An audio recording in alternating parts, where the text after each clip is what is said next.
عزیز اور محترم دوستو، آدمی کسی بھی سمت جاتا ہے، کسی بھی شعبے کو اختیار کرتا ہے تو ہر شعبے میں آگے جانے کے لیے اور ہر شعبے میں اچھی کارکردگی دکھانے کے لیے بنیادی تربیت ضروری ہوتی ہے۔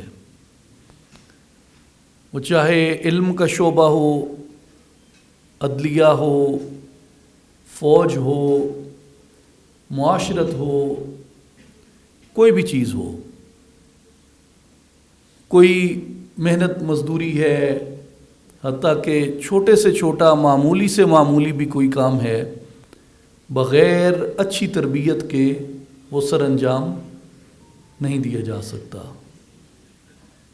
ایک آدمی فرض کیا اگر بہت زیادہ اس نے کتابیں پڑھ لی ہیں، علم پڑھ لیا ہے، 2 4 5 بڑی ڈگریاں اس نے حاصل کر لی ہیں، لیکن اس کے باوجود بھی اگر وہ کلاس روم میں داخل ہونے کے آداب نہیں جانتا، طلباء سے مخاطب ہونے کے آداب نہیں جانتا، تو وہ اچھا استاد نہیں ہو سکتا۔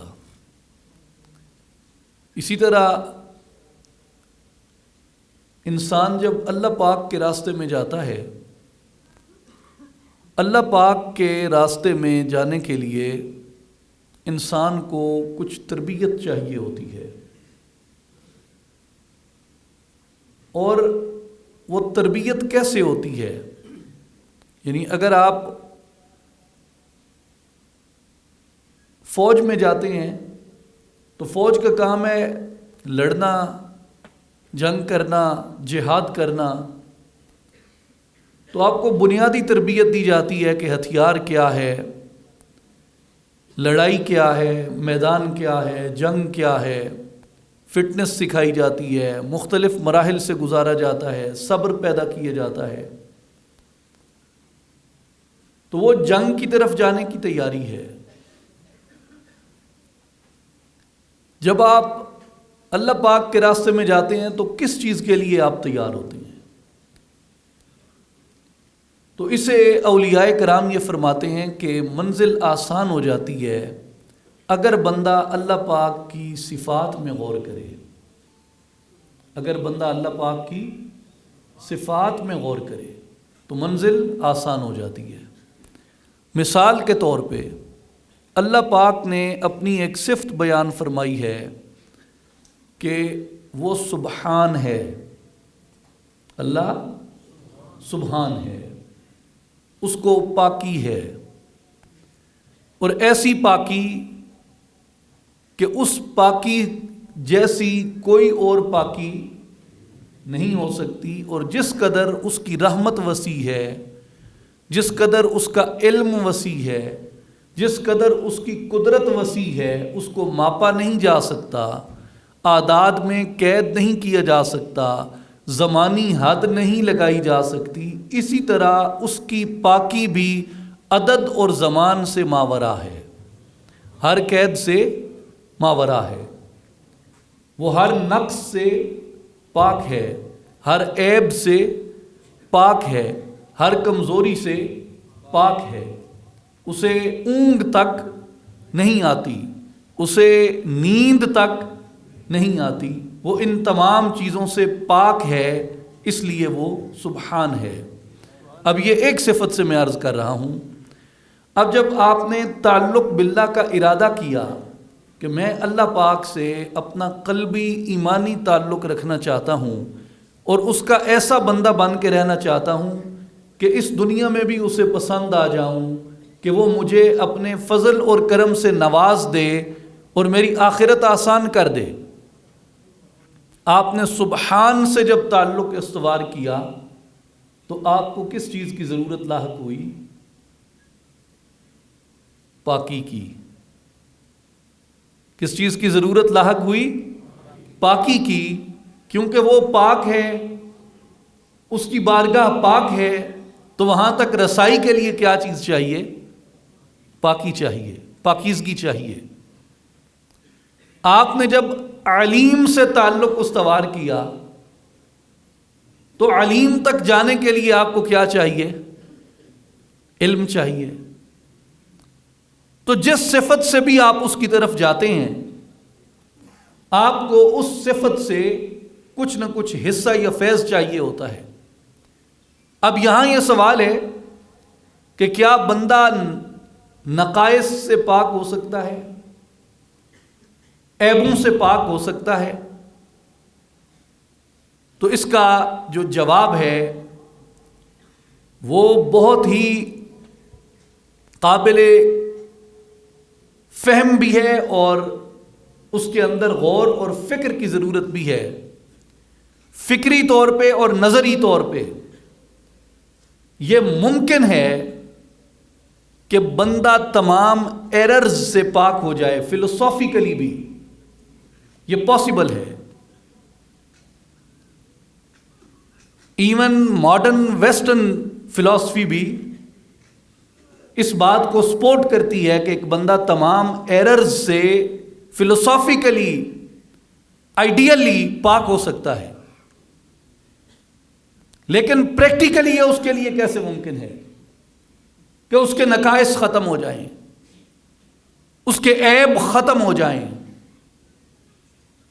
مثال کے طور پہ یہ کہا جب کہ اونگ ایک عیب ہے، خوبی بھی ہے، ایک عیب بھی ہے، نیند ایک عیب ہے، تو کیا بندہ اونگ سے اور نیند سے پاک ہو سکتا ہے؟ اس سے تو پاک نہیں ہو سکتا۔ تو پھر وہ السبحان کی بارگاہ ناز کے اندر کیسے داخل ہوگا؟ اس کے حریم ناز میں کیسے داخل ہوگا؟ اس کے حریم قرب میں کیسے داخل ہوگا؟ تو کہا اس کا طریقہ یہ ہے کہ یہ تو ممکن نہیں ہے کہ وہ اونگ سے پاک ہو سکے، بندہ اونگ سے پاک ہو سکے، اور یہ بھی ممکن نہیں ہے کہ بندہ نیند سے پاک ہو سکے، لیکن یہ ممکن ہے کہ بندے کی اونگ اور بندے کی نیند غفلت سے پاک ہو جائے۔ بندہ اونگ اور نیند سے پاک نہیں ہو سکتا، مگر یہ ممکن ہے کہ بندے کی اونگ اور بندے کی نیند یہ غفلت سے پاک ہو جائیں۔ یعنی عالم بیداری میں جس طرح وہ اللہ کا ذاکر ہے، عالم بیداری میں جس طرح وہ اپنی پاکیزگی کے اوپر پختہ رہتا ہے، عین ممکن ہے کہ وہ عالم خواب کے اندر بھی، عالم رویا کے اندر بھی، عالم منام کے اندر بھی، نیند کے عالم کے اندر بھی وہ اسی طرح اپنے مالک کی طرف متوجہ رہے، اور اپنے مالک سے اس کے قلب کی جو وہ ایک رو چل رہی ہے وہ نہ ٹوٹے۔ تو اس کے لیے اس کو چاہیے کیا؟ بندے کو پاکی چاہیے، بندے کو اس طرح کی پاکیزگی چاہیے جو اسے اپنے مالک کے قریب کر دے۔ اور جب تک بندہ وہ پاکی حاصل نہیں کرتا، وہ پاکیزگی حاصل نہیں کرتا، اس وقت تک اپنے السبحان محبوب کے قریب نہیں ہو سکتا۔ جو آغاز ہے اس پاکی کا وہ وضو ہے، وضو کرنا۔ وضو کرنے سے گناہ جھڑ جاتے ہیں، وضو کرنے سے بدن پاک ہو جاتا ہے، آپ اس قابل ہو جاتے ہیں کہ اس کے حضور سجدہ ریز ہو جائیں، اس کے حضور عبادت کریں کھڑے ہو کے۔ غسل کرنا یہ اس پاکی کے بنیادی درجات میں سے ہے، یعنی بنیادی شرائط میں سے ہے وضو کرنا، غسل کرنا، طہارت کا، پاکی پلیدی کا معلوم ہونا، نجاست سے، غلاظت سے، ناپاکی سے اپنے آپ کو محفوظ رکھنا۔ یہ تو وہ چیزیں ہیں جو جسم کے لیے ضروری ہیں، اسی طرح عقل کے لیے وضو ضروری ہے، پھر قلب کے لیے وضو ضروری ہے۔ جیسے جیسے انسان اپنے منازل میں، درجات میں ترقی کرتا ہے، اسی قدر اس کے لیے شرائط سخت ہوتی جاتی ہیں۔ ایک عام آدمی کے لیے یہ لازم ہے کہ اس کا جسم باوضو ہو جب وہ نماز کے لیے مسجد میں داخل ہو، اور ایک خطیب کے لیے، واعظ کے لیے، عالم کے لیے، استاد کے لیے، معلم کے لیے یہ ضروری ہے کہ جب وہ منبر پہ آئے تو اس کا جسم تو باوضو ہو ہی، اس کی عقل بھی باوضو ہو کے آئے۔ تو جیسے کسی نے اپنے درجے میں ترقی کی، اپنے علم میں ترقی کی، اس کے لیے ایک شرط کٹھن ہو گئی۔ تو میرے بھائیوں، آپ اسی طرح اموال میں دیکھیں، آپ اسی طرح اپنے زندگی کے رہن سہن کے اندر دیکھیں، ہر چیز میں اللہ تبارک و تعالیٰ نے پاکی کی شرط لگائی ہے۔ مثال کے طور پہ قرآن مجید کو چھونے کے لیے اللہ تبارک و تعالیٰ نے پاکی کی شرط لگا دی کہ یہ کس کی کتاب ہے بھیجی ہوئی؟ سبحان کی، پاک کی کتاب ہے۔ اور کتاب خود کیا ہے؟ خود بھی عیبوں سے پاک ہے، نقائص سے پاک ہے۔ اور کہاں نازل کی؟ جس کا مبارک دہن، جس کی مبارک زبان، جس کا مبارک قلب، جس کا مبارک سینہ ہم نے ہر عیب اور ہر نقص سے پاک کر دیا۔ تو بھیجنے والا بھی پاک ہے، کتاب بھی پاک ہے، لانے والا جبریل بھی پاک ہے، اور جس پر نازل ہوئی، جس کے سینے پہ اتری، وہ سینہ بھی پاک۔ الم نشرح لک صدرک، جس زبان سے یہ قرآن ادا ہوا اس زبان کو بھی اس نے پاک کر دیا۔ وما ينطق عن الهوى ان هو الا وحی یوحی، تو جس سینے پہ اتری وہ سینہ بھی پاک ہے۔ جس زبان نے کہا یہ اللہ کا کلام ہے وہ زبان بھی پاک ہے۔ فرمایا اس لیے جب اس کو اتنی پاکیوں سے نسبت ہے، جب یہ اتنی پاکیوں سے مالا مال ہے، تو اس لیے تم بھی یاد رکھو لا یمسہ الا المطہرون، سوائے پاکوں کے اس کو کوئی نہیں چھو سکتا۔ جب اس کتاب کو چھونے لگو، اس کتاب کو اٹھانے لگو، اس کتاب کو پکڑنے لگو، تو اپنے آپ کو پاک کر لیا کرو، اپنے آپ کو صاف کر لیا کرو۔ اسی طرح ایک اور مقام پہ اللہ تبارک و تعالیٰ نے فرمایا ہوا ربک فکبر وثیابک فطہر، اپنے رب کی عظمت اور بڑائی بیان کرو اور اپنے لباس کو پاکیزہ کر لو، لباس کو پاکیزہ کر لو۔ ایک اور مقام پہ رسول اللہ صلی اللہ علیہ وآلہ وسلم کو مخاطب کر کے اللہ تبارک و تعالیٰ نے فرمایا خذ من اموالہم صدقۃ تطہرہم وتزکیہم، اے حبیب صلی اللہ علیہ وسلم ان کے اوپر ان کے اموال سے صدقہ اور زکوٰۃ وصول فرمائیں، تاکہ انہیں بھی اور ان کے اموال کو بھی پاکیزگی نصیب ہو جائے۔ تو حضور صلی اللہ علیہ وآلہ وسلم نے جو تزکیہ فرمایا ہے وہ تزکیہ صرف نفس کا نہیں ہے، یہ صرف ظاہر کا نہیں ہے، وہ تزکیہ ایک ہمہ جہت تزکیہ تھا، اس کے اندر ایک ہمہ جہت پاکی تھی۔ حضور صلی اللہ علیہ وآلہ وسلم نے ان کے اموال کو پاک کیا، ان کے خیالات کو پاک کیا، ان کے اندر کو پاک کیا، ان کے باہر کو پاک کیا۔ تو میرے دوستوں اور بزرگوں، یہ جو پاکی ہے اس سبحان کے ساتھ اپنا تعلق استوار کرنے کے لیے یہ پاکی کیسے نصیب ہوتی ہے؟ یہ پاکی دو چیزوں سے نصیب ہوتی ہے۔ یہ پاکی جو خاص طور پہ ہمارے اندر سب سے بڑا مسئلہ ہے وہ ہمارے اندر ہے، وہ ہمارے باہر نہیں ہے۔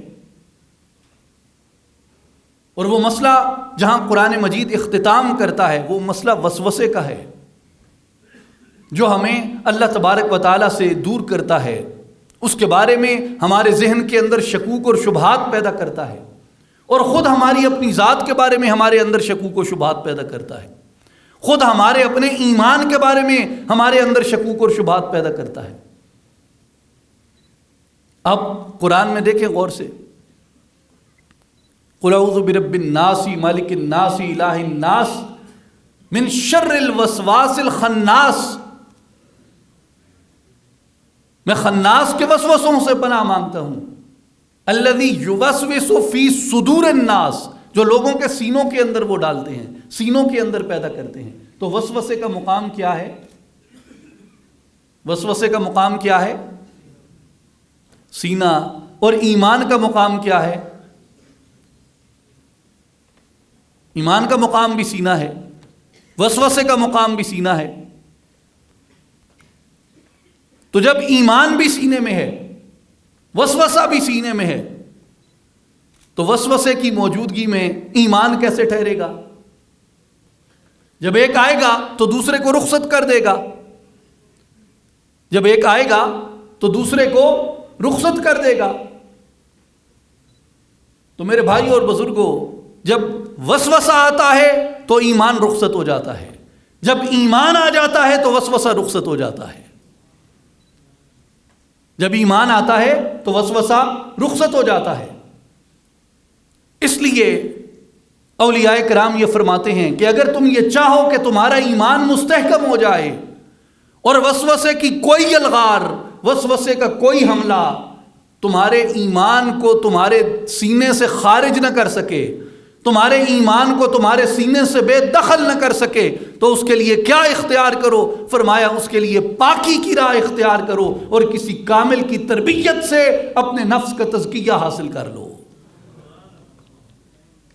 سیدنا ابراہیم علیہ السلام کا واقعہ اللہ پاک نے قرآن مجید میں بیان کیا کہ حضرت ابراہیم علیہ السلام اللہ پاک کی بارگاہ میں حاضر ہوئے اور عرض کی رب العالمین ارنی کیف تحیی الموتى، مجھے دکھا تو مردوں کو کیسے زندہ کرتا ہے۔ اللہ پاک نے فرمایا اے میرے خلیل، اے ابراہیم، کیا تو نہیں مانتا کہ اللہ مردوں کو زندہ کر سکتا ہے؟ عرض کی رب العالمین میں مانتا ہوں اس بات کو، میں ایمان رکھتا ہوں اس بات پہ کہ تو مردوں کو زندہ کرتا ہے، لیکن لیطمئن قلبی، اپنے دل کے اطمینان کے لیے میں اس بات کا مشاہدہ کرنا چاہتا ہوں۔ تو اللہ جل شانہ نے حضرت ابراہیم علیہ السلام کو حکم فرمایا کہ قال فخذ اربعۃ من الطیر، 4 پرندے پکڑ لیں، 4 پرندے پکڑ لیں اور پہلے کیا کریں؟ فَصُرْهُنَّ إِلَيْكَ، انہیں اپنے ساتھ مانوس کر لیں، انہیں اپنے ساتھ مانوس کر لیں، آپ کے ساتھ ان کی انسیت پیدا ہو جائے، آپ کے ساتھ ان کا تعلق پیدا ہو جائے۔ پھر ان کو کاٹ کر ان کے اجزاء اور ٹکڑے پہاڑوں کے اوپر پھیلا دیں۔ پہاڑوں پہ جب آپ ان کے ٹکڑے پھیلا دیں گے، اس کے بعد ثم ادعوہن یأتینک سعیا، انہیں آپ آواز دیں گے، وہ آپ کی طرف دوڑے چلے آئیں گے۔ اس کے بعد کہ آپ نے ان کو کاٹ کر رکھ دیا۔ اولیاء کرام فرماتے ہیں کہ لوگوں، اللہ تبارک و تعالیٰ نے اپنے پیغمبر کے ذریعے لوگوں کو تلقین کی کہ جب تم اپنی پاکی حاصل کرنا چاہو، اپنی پاکیزگی چاہو، تو اس وقت تمہیں موت کے ایک عمل سے گزرنا پڑتا ہے، جس طرح وہ پرندے موت کے عمل سے گزرے۔ لیکن وہ موت کس کے ہاتھوں ہوتی ہے؟ وہ موت کسی ایسے کے ہاتھوں ہوتی ہے جو اللہ کے اذن سے اس کام کے اوپر مامور کیا گیا ہو، یعنی جس کے پاس سینے کے اندر اور وجود کے اندر وہ نور موجود ہو۔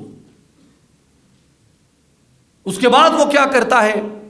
وہ انسان کے نفس کو تزکیے کے مرحلے سے گزارتا ہے، اور جو نفس کے تزکیے کا مرحلہ ہوتا ہے، اس کو صوفیاء کرام نے موت کے ساتھ تشبیہ دی ہے، جسے حدیث پاک میں فرمایا گیا ہے کہ موتو قبل ان تموتو، مرنے سے پہلے مر جاؤ، مرنے سے پہلے مر جاؤ۔ مرنے سے پہلے مرنا کیا ہے؟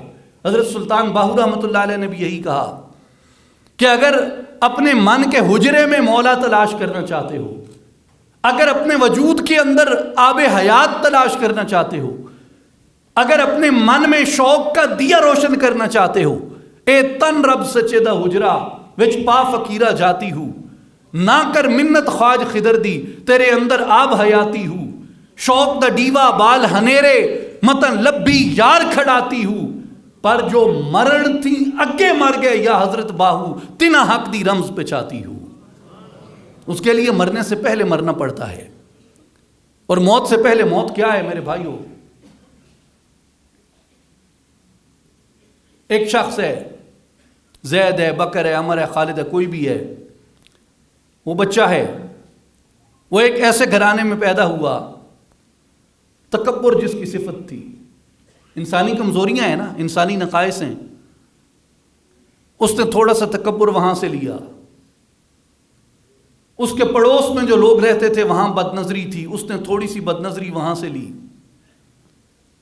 وہ جس مقام پہ پڑھنے جاتا تھا وہاں لوگ بد کلامی اور فحش گوئی کرتے تھے، بد کلامی اور فحش گوئی اس نے وہاں سے لی۔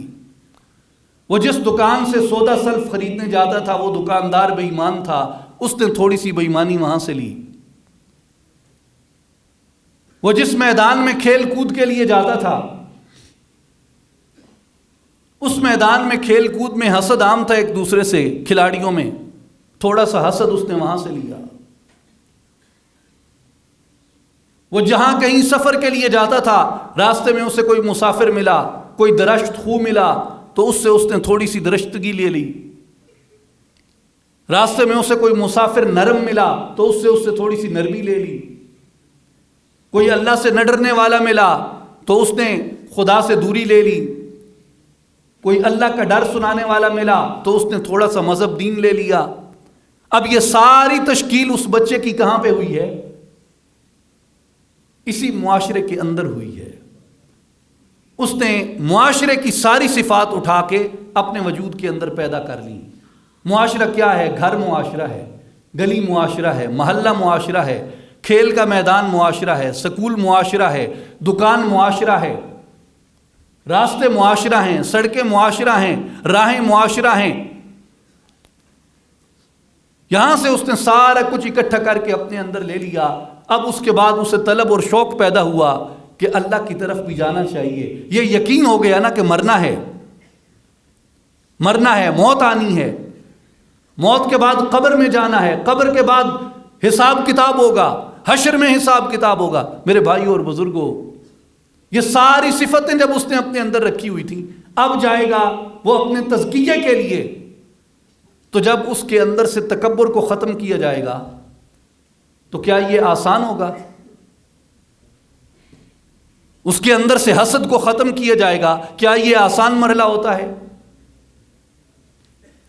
اس کے اندر سے فحش گوئی کو ختم کیا جائے گا، کیا یہ آسان مرحلہ ہوتا ہے؟ اس کے اندر سے بد نظری کو ختم کیا جائے گا، اسے روکا جائے گا، کیا یہ آسان مرحلہ ہوتا ہے؟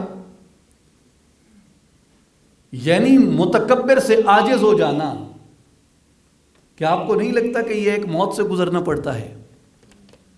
بخیل سے سخی ہو جانا، کیا آپ کو نہیں لگتا کہ اس کے لیے بھی ایک موت سے گزرنا پڑتا ہے؟ اس لیے جب انسان اپنی عادتوں کو تبدیل کرتا ہے، اب جو پہلے تھا، جو پہلے کا منظر ہے، جو کچھ اس نے معاشرے سے اٹھایا، جو غلطیاں اٹھائیں، بد نظری اٹھائی، بد کلامی اٹھائی، تکبر اٹھایا، حسد اٹھایا، جو کچھ بھی اٹھایا، یہ سارا کچھ کیا بنا اس کے لیے؟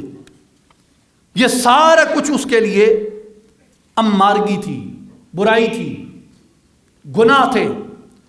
اس لیے اس درجے کو صوفیاء فرماتے ہیں کہ یہ درجہ نفس امارہ کا درجہ ہے، جسے قرآن کریم نے فرمایا ہے وَمَا أُبَرِّئُ نَفْسِي إِنَّ النَّفْسَ الْأَمَّارَةُ بِالسُّوءِ إِلَّا مَا رَحِمَ رَبِّي۔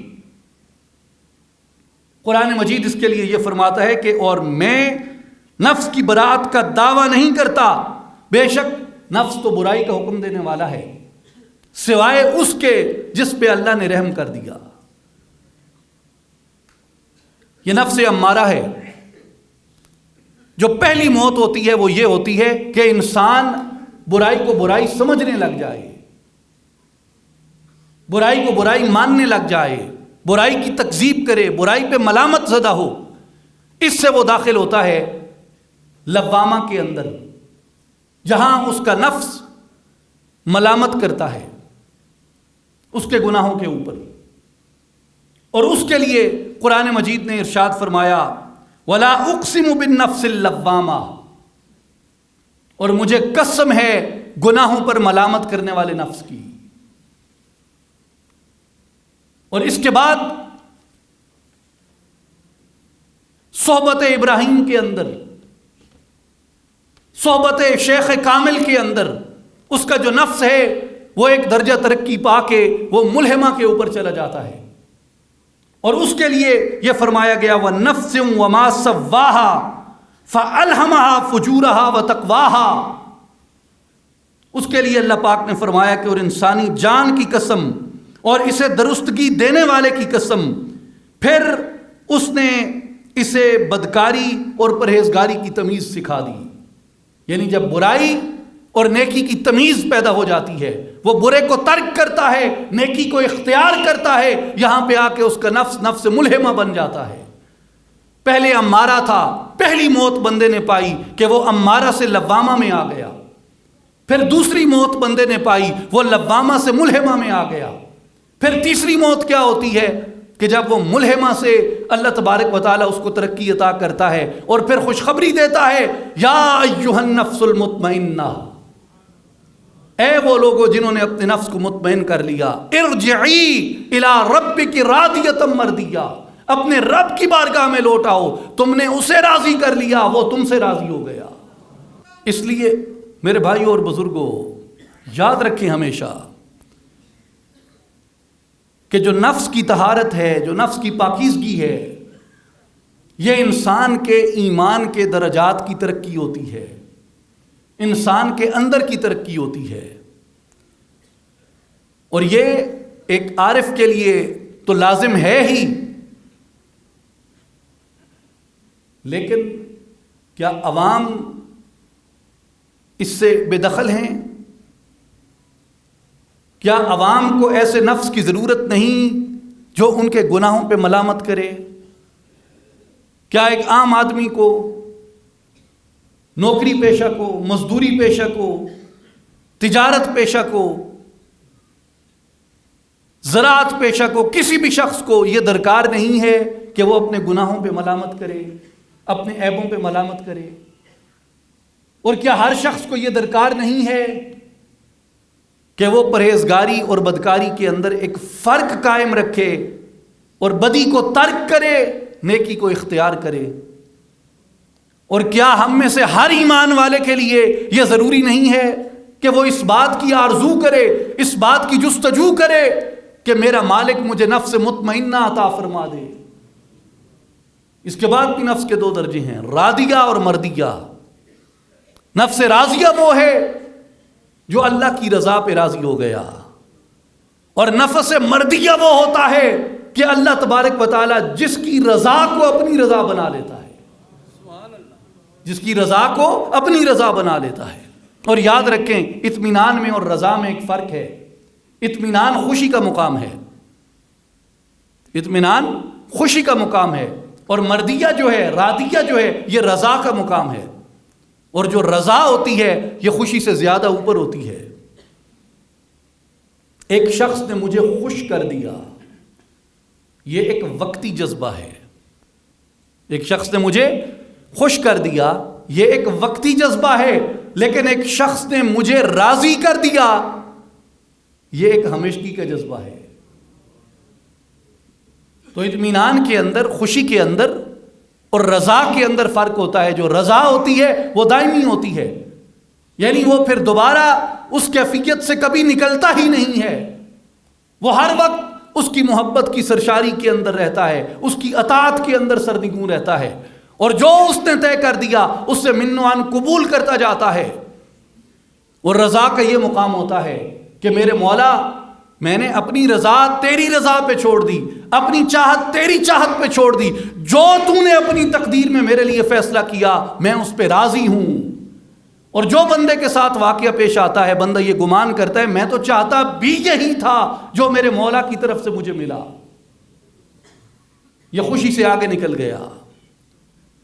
اور نفس مردیہ کیا ہے؟ اللہ جس پہ راضی ہو گیا، اور جس کو اللہ نے راضی کر لیا۔ اور یہ وہ مقام ہے جس کے لیے صحیح بخاری کی حدیث پاک ہے کہ حضور علیہ الصلوۃ والسلام نے فرمایا، اللہ فرماتا ہے کہ ایک بندہ فرائض کی تکمیل کے بعد جب نوافل ادا کرتے کرتے میرا قرب حاصل کر لیتا ہے تو ایک وہ مقام آ جاتا ہے، میں اس کی زبان بن جاتا ہوں جس سے وہ بولتا ہے، میں اس کے کان بن جاتا ہوں جن سے وہ سنتا ہے، میں اس کی آنکھیں بن جاتا ہوں جن سے وہ دیکھتا ہے، میں اس کے ہاتھ بن جاتا ہوں جن سے وہ پکڑتا ہے، میں اس کے پاؤں بن جاتا ہوں جن سے وہ چلتا ہے، میں اس کا دل بن جاتا ہوں جس سے وہ سوچتا ہے، حتیٰ کہ وہ بندہ مجھ سے سوال کرتا جاتا ہے میں اس کو عطا کرتا جاتا ہوں۔ یہ نفس مردیہ ہے۔ تو جو کاملین کا مقام ہے، میرے بھائیوں اور بزرگوں، دیکھنے میں یہ ساری چیزیں ایک جیسی لگتی ہیں، مگر حقیقت میں ان کے اندر فرق ہوتا ہے۔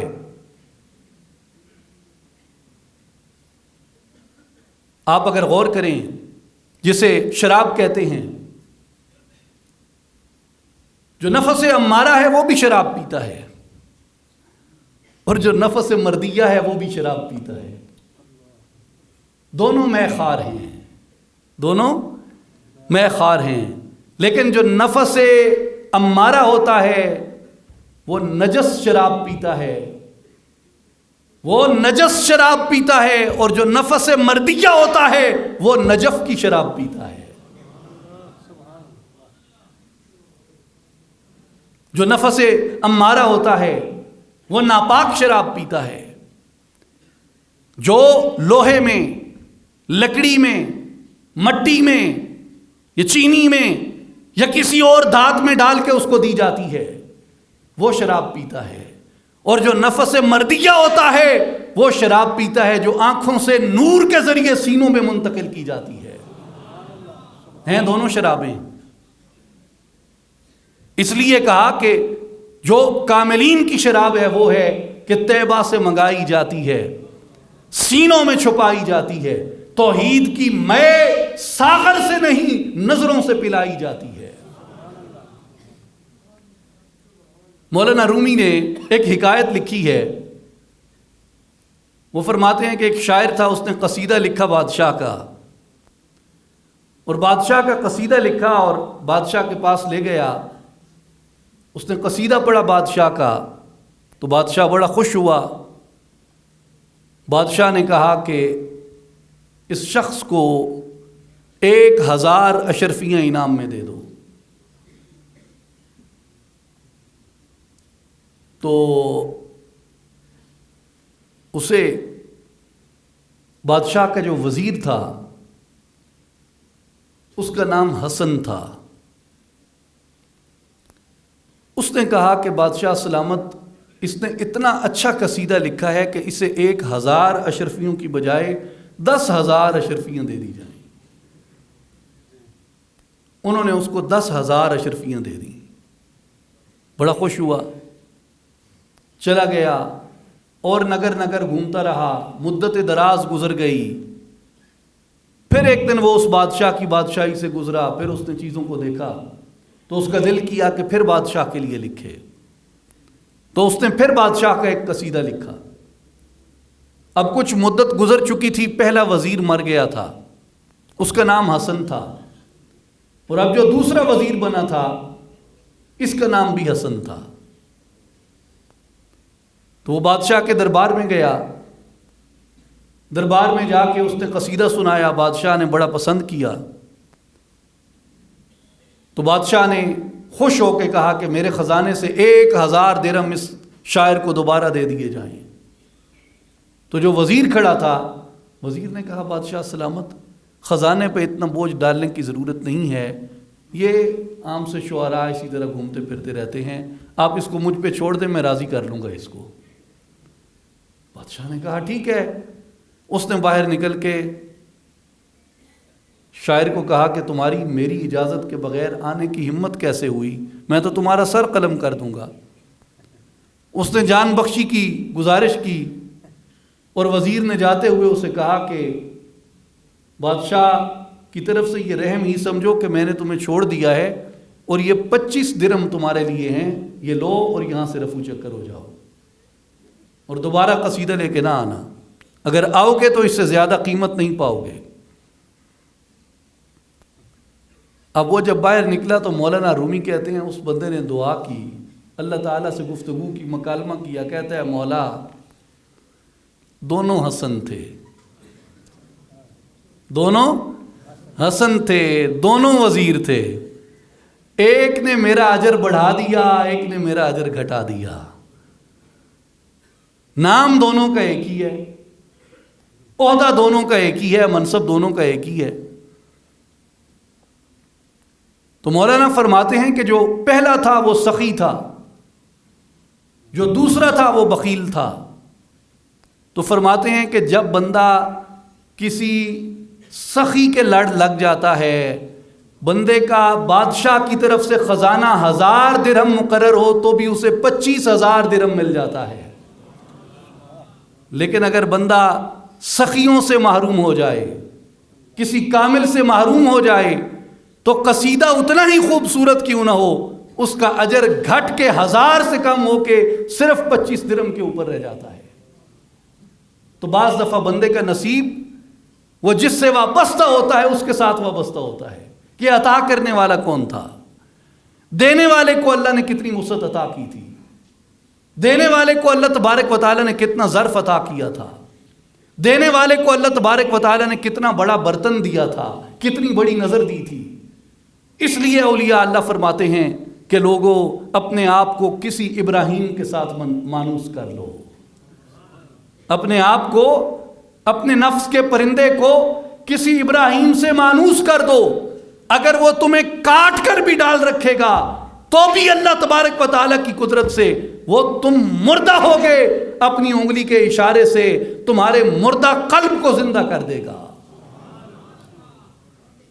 اس لیے میرے بھائیوں اور بزرگوں، صوفیاء کرام یہ فرماتے ہیں کہ انسان کو اپنے نفس کی تطہیر کے لیے، اپنے نفس کی پاکیزگی کے لیے اور اپنے تعلق کو اس سبحان کے ساتھ پختہ کرنے کے لیے کسی ایسی تربیت میں رکھنا چاہیے جہاں اسے پاکی ملے، جہاں اسے طہارت ملے، جہاں اسے پاکیزگی ملے، جہاں سے اس کو کوئی طیب خوراک ملے، پاکیزہ خوراک ملے۔ پاکیزہ خوراک کیا ہے؟ جسم کے لیے رزق حلال کو پاکیزہ خوراک بنایا، عقل کے لیے قرآن پاک کو پاکیزہ خوراک بنایا، اور انسان کے خیال کے لیے، انسان کی سانسوں کے لیے اللہ تبارک و تعالیٰ نے اپنے ذکر کو پاکیزہ خوراک بنایا ہے۔ وَاذْكُرْ رَبَّكَ فِي نَفْسِكَ، لوگوں اپنی سانسوں کو اللہ کے ذکر میں مشغول کر لو، اپنی سانسوں کو اللہ کے ذکر میں مشغول کر دو۔ جب تمہاری سانسیں اس کے ذکر میں مشغول ہو جائیں گی، تمہارے وجود کے اندر پاکی اترنا شروع ہو جائے گی۔ اور وہ طریقہ کیا ہے؟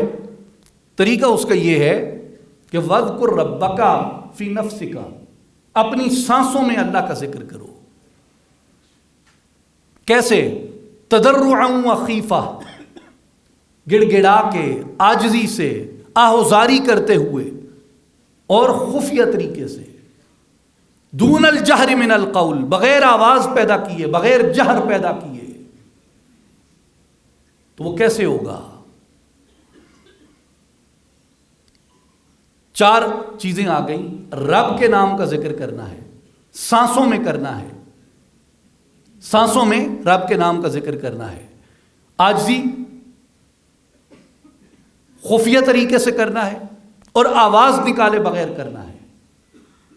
تو سلطان العارفین حضرت سخی سلطان باہو رحمۃ اللہ تعالی علیہ نے جو فرمایا کہ انسان جب ذکر کرے تو اپنے جسم کو ذکر کا عادی ایسے بنائے کہ اس کا جسم کسی اور طرف بھی مشغول ہو، مگر انسان کی جو ہستی ہے یہ اللہ کے ذکر سے غافل نہ ہو۔ وَلَا تَكُن مِّنَ الْغَافِلِينَ، کہ غافلین میں سے مت بنو۔ تو کیسے تم اپنے آپ کو غفلت سے بچاؤ گے؟ فرمایا اس کے لیے اپنی قوت ارادہ اور قوت خیال کو بروئے کار لے آؤ۔ اب آپ کہیں گے یہ قوت ارادہ اور قوت خیال کیسے بروئے کار آئیں گے؟ طریقہ بہت سادہ ہے۔ آپ جب ذکر کریں سانسوں سے تو آپ کے ہونٹ جنبش نہ کریں، آپ کے ہونٹ جنبش نہ کریں، آپ کی زبان جنبش نہ کرے، اور آپ کی آواز پیدا نہ ہو۔ یہ کون سا ذکر ہے؟ خیفتاً، خفیہ، بدون جہر، بغیر آواز پیدا کیے ہے۔ یہ ہونٹ نہ ہلیں، زبان نہ ہلے، آواز پیدا نہ ہو، اور آپ اپنی سانسوں کے ساتھ ملا کے اپنی قوت خیال میں، امیجنیشن میں پڑھیں گے، کانٹمپلیٹ کر کے پڑھیں گے. جب اندر سانس جائے گی تو آپ پڑھیں گے اللہ، اور جب سانس باہر آئے گی ہونٹ، آواز، زبان بند ہوں گے، ہونٹ حرکت نہیں کرے گی، زبان حرکت نہیں کرے گی، آواز پیدا نہیں ہوگی. جب باہر آپ سانس لیں گے تو آپ پڑھیں گے ہو، قوت خیال میں، ارادے میں، تخیل میں، امیجنیشن میں.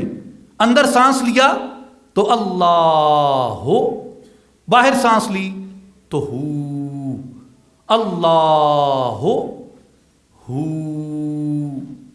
اللہ ہو، اللہ ہو، اللہ ہو. جب انسان یہ ذکر کرتا ہے تو ذکر کرتے کرتے انسان اس مقام تک آ جاتا ہے کہ وہ اپنی اونگ کے اندر ہو، اپنی نیند کے اندر ہو، تو بھی اس کا خیال اور ارادہ اللہ کے ذکر کے اندر مشغول ہوتا ہے. حتیٰ کہ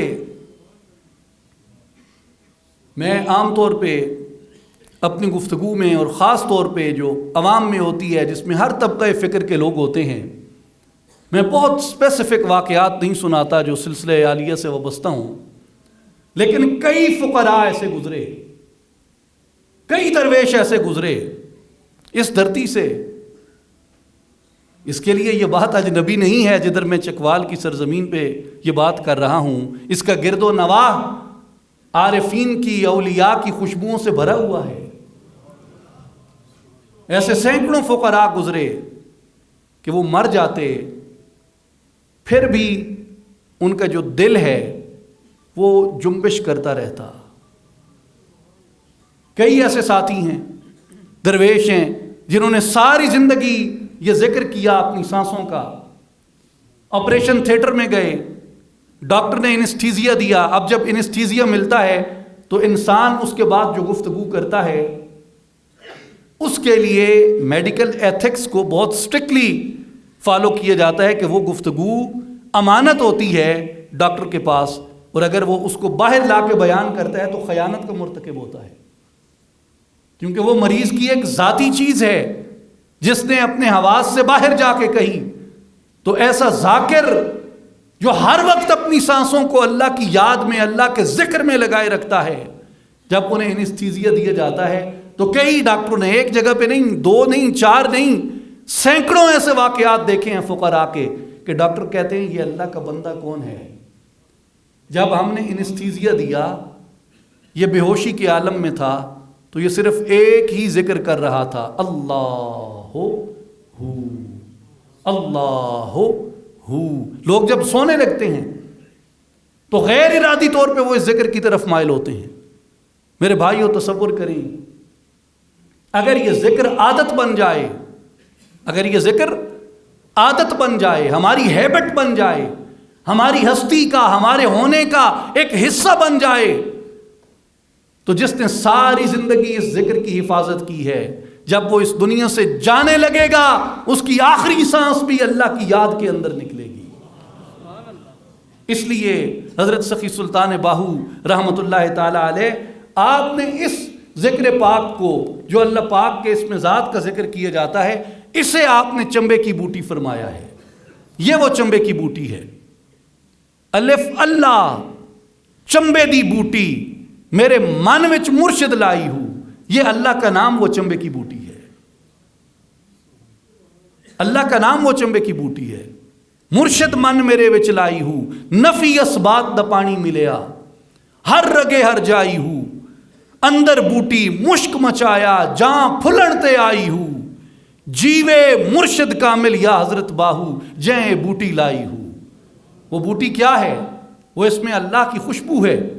اور میرے بھائیوں، میں آخری بات ایک آپ سے عرض کرتا ہوں. حضرت سلطان العارفین نے اسے تشبیہ دی ہے چنبیلی کے پھول سے. چنبیلی کے پھول کا رنگ کیا ہوتا ہے؟ موتیا کیڑے رنگ دا ہوندا ہے؟ سفید ہوندا ہے. اب موتیے کے پھول کی دو خاصیتیں ہو گئی.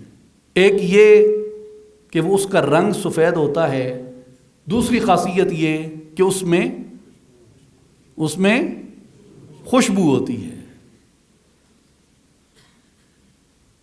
آپ فرماتے ہیں کہ مرشد نے میرے سینے میں ایسا ذکر پیدا کیا، سفید رنگ جو ہے یہ نور کی طرف اشارہ کرتا ہے، یہ نور کا استعارہ ہے کہ مرشد نے ایسا ذکر عطا کیا، ایسا پودا لگا دیا میرے من کے اندر جس نے میرے ہونے کو منور بھی کر دیا، میرے ہونے کو خوشبودار بھی کر دیا۔ اندر بوٹی مشک مچایا جہاں پھلنتے آئی ہوں۔ تو یہ نام، یہ ذکر پاک جب وجود کے اندر تاثیر کرتا ہے تو انسان کے دل کی دنیا بدل جاتی ہے۔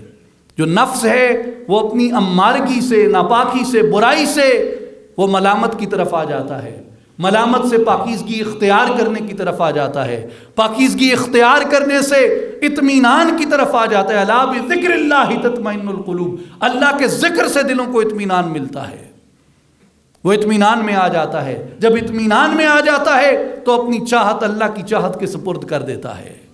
اور پھر کیا ہوتا ہے؟ پہلے وہ اس سے راضی ہوتا ہے، پھر وہ اس کو راضی کر لیتا ہے۔ بندہ جو سوال کرتا ہے وہ اس سوال کو قبول کرتا ہے۔ میرے بھائیوں، اصلاحی جماعت و عالمی تنظیم العارفین کا یہی مشن ہے اور یہی غرض و غایت ہے کہ اللہ پاک کی محبت پیدا کی جائے، اللہ پاک کے ذکر کو اختیار کیا جائے۔ جو اولیاء کرام کی تعلیمات کا جوہر ہے، ان کی تعلیمات کا ایسنس ہے، ان کی تعلیمات کی بنیاد ہے کہ اللہ کا ذکر قائم کرو، رسول اللہ کی مطابقت، حضور کی اطاعت اختیار کرو، حضور کا قرب اختیار کرو۔ یہ مشن ہے اس جماعت کا۔ اللہ تعالی ہم سب کو اعمال صالحہ کی توفیق عطا فرمائے۔ ان اللہ و ملائکتہ یصلون علی النبی یا ایھا الذین آمنوا صلوا علیہ وسلموا تسلیما۔ اللہم صل علی سیدنا و مولانا محمد وعلی آل محمد وبارک وسلم، وآخر دعوانا ان الحمد للہ رب العالمین۔